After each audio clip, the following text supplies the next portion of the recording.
Welcome to our channel. Today we how to enable PDF signing for claim forms with DocuSign step by step clearly. To enable PDF signing for claim forms with DocuSign, begin by logging into your DocuSign account. Once logged in, navigate to the Admin tab located on the top menu. In the Admin settings, look for the Signing Settings option. Click on Signing Settings to access the signing configuration options. Locate the section labeled Default Settings within the Signing Settings page. Here, find the option for PDF signing. Enable the PDF signing feature by toggling the switch to the on position.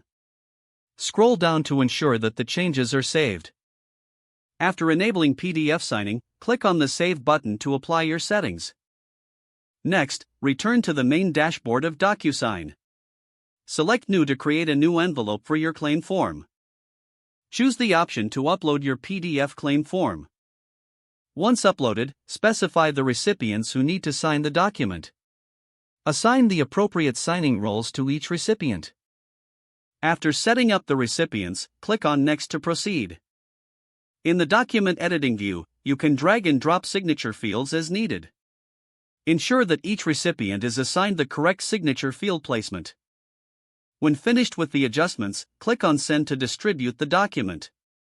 Recipients will now receive an email prompting them to sign the PDF claim form.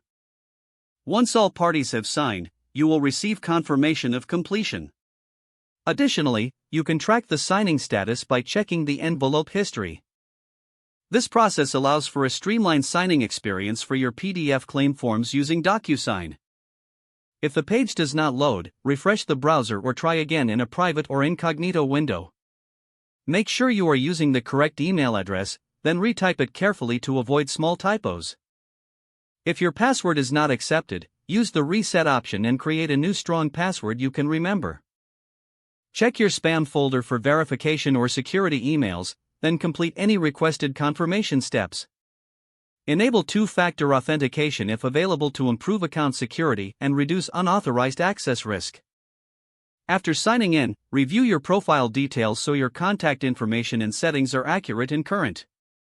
If you see an error message, note it down and try again after restarting your device and internet connection.